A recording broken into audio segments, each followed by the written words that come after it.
महाभारत में एक ऐसा क्षण आया था जब पूरी सभा मौन थी। धर्म हार चुका था और एक स्त्री आंसुओं में डूबी केवल एक नाम पुकार रही थी, हे गोविंद। लेकिन क्या आपने कभी सोचा है, द्रौपदी ने उस समय कृष्ण को गोविंद ही क्यों कहा था? आखिर इस नाम में ऐसा कौन सा रहस्य छिपा हुआ था जिसने स्वयं भगवान श्री कृष्ण को भी बेचैन कर रखा था? जानेंगे आज के इस वीडियो में पूरी जानकारी, तो वीडियो को अंत तक ज़रूर देखिएगा। पसंद आए तो लाइक कीजिए, शेयर कीजिए और ऐसी ही धार्मिक रहस्यों के लिए मेरे चैनल को सब्सक्राइब जरूर कर लें। तो चलिए जानते हैं। हस्तिनापुर की उस सभा में उस दिन केवल एक स्त्री का अपमान नहीं हो रहा था, बल्कि धर्म स्वयं कटघरे में खड़ा था। राजमहल की ऊंची दीवारों पर जलते दीपक कांप रहे थे, जैसे उन्हें भी आने वाले विनाश का आभास हो चुका हो।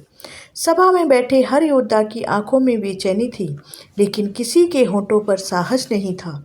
दुर्योधन के चेहरे पर क्रूरता की मुस्कान थी और शकुनी की आंखों में छल का विष चमक रहा था। दुशासन के भारी कदम जब द्रौपदी की ओर बढ़े तो ऐसा लगा मानो समय स्वयं ठहर गया हो। उस पल द्रौपदी ने एक एक कर सभी की ओर देखा।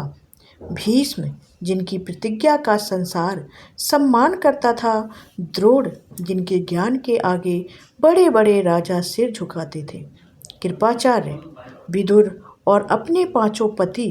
लेकिन उस दिन सब मौन थे, ऐसा मौन जो शब्दों से कहीं अधिक भयानक था।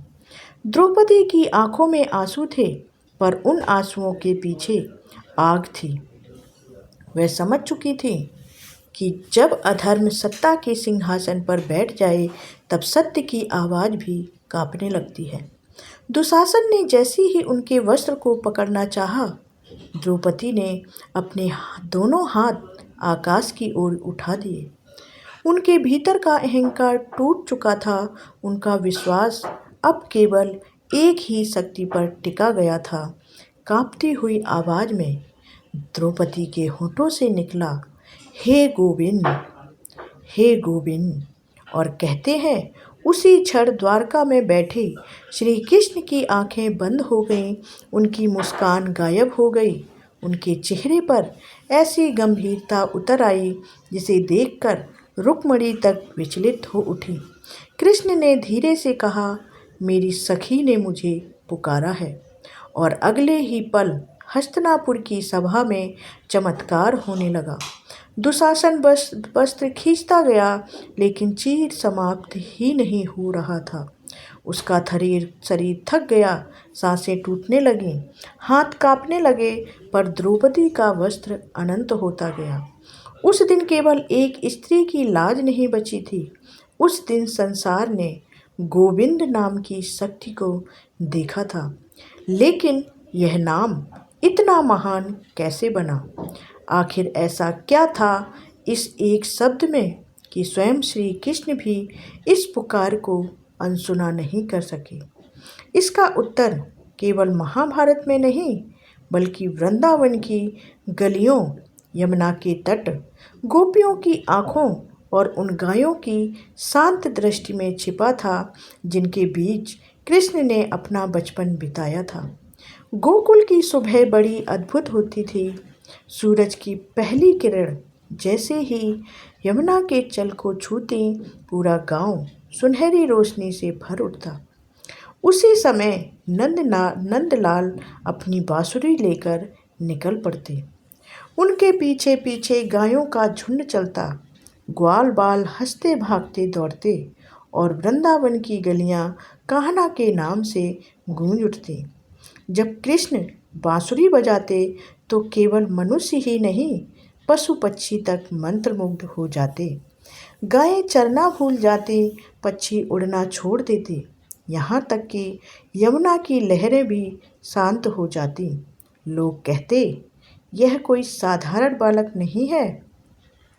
वहीं से उन्हें गोपाल और गोविंद कहा जाने लगा।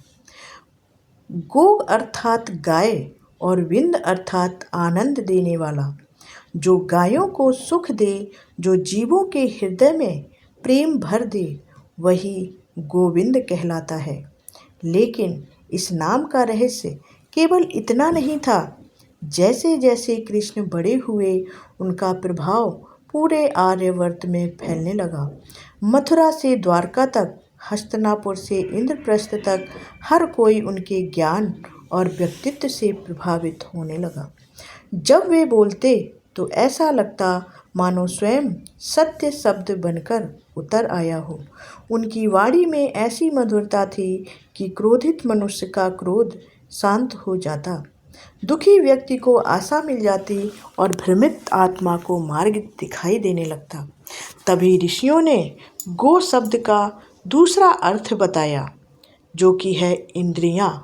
जो मनुष्य की इंद्रियों को आनंदित करे, जो मन को शांति दे, जो आत्मा को तृप्त कर दे, वही गोविंद है। यही कारण था कि अर्जुन उन्हें माधव कहकर पुकारते थे, लेकिन द्रौपदी गोविंद कहती थी, क्योंकि द्रौपदी ने कृष्ण को केवल एक मित्र या राजा के रूप में नहीं देखा था। उन्होंने उन्हें उस शक्ति के रूप में अनुभव किया था जो टूटे हुए मन को सहारा देती है। द्रौपदी और कृष्ण का संबंध संसार के सामान्य रिश्तों जैसा नहीं था। उसमें ना कोई स्वार्थ था, ना कोई बंधन था। वह आत्माओं का संबंध था।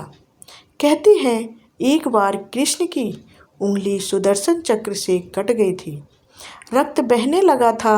सभा में उपस्थित लोग घबरा गए, लेकिन द्रौपदी ने बिना एक पल सोचे अपनी साड़ी का पल्लू फाड़कर कृष्ण की उंगली पर बांध दिया। उस समय कृष्ण ने उनकी ओर देखकर मुस्कुराते हुए कहा था, सखी, यह ऋण मैं अवश्य चुकाऊंगा। शायद उसी दिन भविष्य ने कुरु सभा का वह दृश्य लिख दिया था, जहाँ कृष्ण ने द्रौपदी की लाज बचाकर उस ऋण को चुकाया था। महाभारत केवल युद्ध की कथा नहीं है, यह मनुष्य के भीतर चलने वाले धर्म और अधर्म के संघर्ष की कहानी है। हर पात्र अपने भीतर एक युद्ध लड़ रहा था। भीष्म प्रतिज्ञा और धर्म के बीच फंसे थे। कर्ण मित्रता और सत्य के बीच टूट रहे थे। अर्जुन मोह और कर्तव्य के बीच डगमगा रहे थे। लेकिन कृष्ण इन सब के बीच खड़े होकर केवल मुस्कुरा रहे थे, क्योंकि वे जानते थे कि समय हर व्यक्ति का वास्तविक स्वरूप सामने लाएगा। जब पांडव वनवास में थे, तब एक रात द्रौपदी बहुत देर तक जागती रही। जंगल में ठंडी हवा चल रही थी। भीम पहरा दे रहे थे। अर्जुन ध्यान में बैठे थे। नकुल और सहदेव सो चुके थे, लेकिन द्रौपदी की आंखों में नींद नहीं थी। उन्होंने धीरे से कृष्ण का स्मरण किया। उसी क्षण उन्हें ऐसा महसूस हुआ मानो कोई उनके पास खड़ा हो। उन्होंने आंखें खोली तो सामने कृष्ण थे, पीतांबर पहने, चेहरे पर वही मधुर मुस्कान। द्रौपदी की आंखों से उन्हें श्री कृष्ण को देखकर आंसू बह निकले। उन्होंने कहा, सखा, जब पूरी सभा मौन थी, तब केवल तुमने मेरी पुकार सुनी थी। कृष्ण मुस्कुराए और बोले, क्योंकि तुमने मुझे केवल नाम से नहीं, विश्वास से पुकारा था। उस रात कृष्ण ने द्रौपदी को एक रहस्य बताया। उन्होंने कहा कि जब कोई मनुष्य पूरी श्रद्धा से मुझे पुकारता है, तब उसके और मेरे बीच संसार की कोई दूरी नहीं रहती। लेकिन जब कोई मुझे गोविंद कहकर पुकारता है, तब वह मुझे मेरे सबसे प्रिय रूप में बुलाता है। उस रूप में जहाँ मैं केवल भगवान नहीं रहता, मैं अपने भक्त का अपना बन जाता हूँ। समय बीतता गया, वनवास समाप्त हुआ, युद्ध का समय आ पहुँचा। कुरुक्षेत्र की भूमि पर लाखों सैनिक खड़े थे। शंख बज चुके थे। रथों के पहिए धरती को कपा रहे थे। अर्जुन का हृदय विचलित हो उठा। उन्होंने अपने ही संबंधियों को सामने खड़ा देखा और उनके हाथ कांपने लगे। तभी कृष्ण ने उन्हें गीता का उपदेश दिया। उस क्षण अर्जुन ने केवल एक सारथी नहीं देखा, उन्होंने स्वयं ईश्वर का विराट रूप देखा था। लेकिन उस विराट रूप के पीछे भी वही गोविंद छिपा था, जो कभी वृंदावन में गायें चराता था। युद्ध शुरू हुआ और धीरे धीरे पूरा कुरुवंश विनाश की ओर बढ़ने लगा। भीष्म गिरे, द्रोण मारे गए, कर्ण का रथ धंस गया, दुर्योधन का अहंकार टूट गया।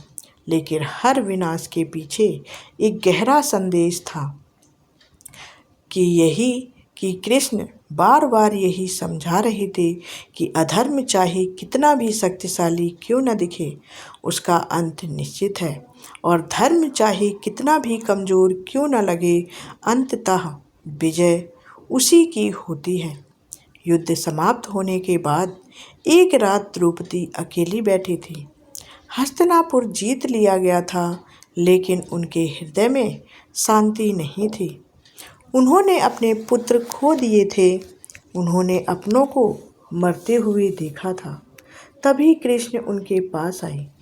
द्रौपदी ने उनसे पूछा, सखा, क्या यही धर्म की विजय है, जहाँ हर ओर केवल शमशान दिखाई दे? कृष्ण कुछ क्षण मौन रहे, फिर बोले, कभी कभी धर्म की रक्षा के लिए समय को कठोर होना पड़ता है, लेकिन याद रखो सखी, युद्ध केवल बाहरी नहीं था, असली युद्ध मनुष्य के भीतर था। द्रौपदी ने धीरे से कहा, जब मैंने तुम्हें गोविंद कहकर पुकारा था, तब मुझे लगा था कि जैसे संसार रुक गया हो। कृष्ण मुस्कुराए, क्योंकि उस क्षण तुम्हारे भीतर केवल विश्वास था, और जहाँ विश्वास होता है वहाँ मैं स्वयं उपस्थित हो जाता हूँ। कहते हैं उस दिन के बाद द्रौपदी ने जीवन में कभी भय महसूस किया ही नहीं, क्योंकि उन्होंने जान लिया था कि संसार चाहे साथ छोड़ दे, लेकिन गोविंद कभी अपने भक्त को अकेला नहीं छोड़ते। और शायद यही कारण है कि आज भी जब कोई मनुष्य टूट जाता है, जब उसे हर ओर अंधकार दिखाई देता है, तब उसके होठों से अनायास ही निकलता है, गोविंद गोविंद। अगर आपको श्री कृष्ण और द्रौपदी की यह रहस्यमयी कथा पसंद आई हो तो वीडियो को लाइक ज़रूर करें और कमेंट में ज़रूर लिखें जय श्री कृष्ण, और बताएं कि आप श्री कृष्ण को किस नाम से सबसे ज़्यादा पुकारना पसंद करते हैं, गोविंद, माधव, वासुदेव या कहना।